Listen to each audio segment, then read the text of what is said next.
சிவபெருமானின் கோபத்தை காட்சிப்படுத்தி பார்க்கும்போது நமக்கு தோன்றுவது அவரின் நெற்றிக்கண் என்று அறியப்படும் மூன்றாவது கண். இந்த நெற்றிக்கண் பற்றிய ரகசியம் என்னவாக இருக்கும் என்று நமக்கு அறிந்து கொள்ளும் ஆவல் தானாகவே எழும். இந்து மதத்தின் எல்லா நூல்களும் சிவபெருமானுக்கு 3 கண்கள் இருப்பதாக கூறுகின்றன. ஆனால் ஒவ்வொரு கதையிலும் இந்த கண் பற்றிய ரகசியம் வெவ்வேறாக உள்ளன.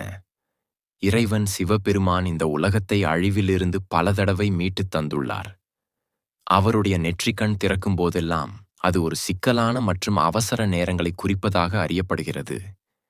துன்பங்களுக்கு அழிவை கொடுக்கும் நேரமாகவும் இருக்கிறது.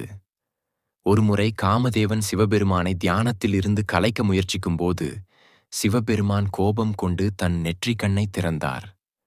அவரது நெற்றிக்கண் காமதேவனை அழித்ததாக நம்பப்படுகிறது. இதன் மூலம் சிவபெருமானின் நெற்றிக்கண் நெருப்பாக உருவகப்படுத்தப்படுகிறது. எந்த ஒரு பொருள் சார்ந்த உணர்வும் ஆன்மீக பாதையில் தொந்தரவு ஏற்படுத்தக்கூடாது என்பது இதன் மூலம் அறியப்படுவதாகும். ஒருமுறை பார்வதி தேவியார் விளையாட்டுக்காக சிவபெருமானின் கண்களை மூடியதால் உலகம் முழுவதும் இருள் சூழ்ந்ததாக ஒரு கதை உண்டு. சிவபெருமானின் 2 கண்கள் சூரியன் மற்றும் சந்திரன் என்று கூறப்படுகிறது. ஆகவே பார்வதி தேவி சிவபெருமானின் கண்களை மூடியதும் இந்த பிரபஞ்சமே இருளில் மூழ்கியது. ஆகவே பிரபஞ்சத்திற்கு ஒளியை வழங்க சிவபெருமான் தனது 3வது கண்ணை திறந்ததாக கூறப்படுகிறது. சிவபெருமான் ஒரு யோகியாக இருந்து பல ஆண்டுகள் கடுமையான தவத்திற்கு பிறகு ஞான ஒளியை பெற்றார்.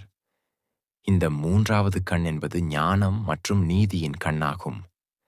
அவருக்கு பின்னால் வரும் துறவிகள் மற்றும் முனிவர்களுக்கு ஒரு வழிகாட்டியாக அவர் விளங்குகிறார்.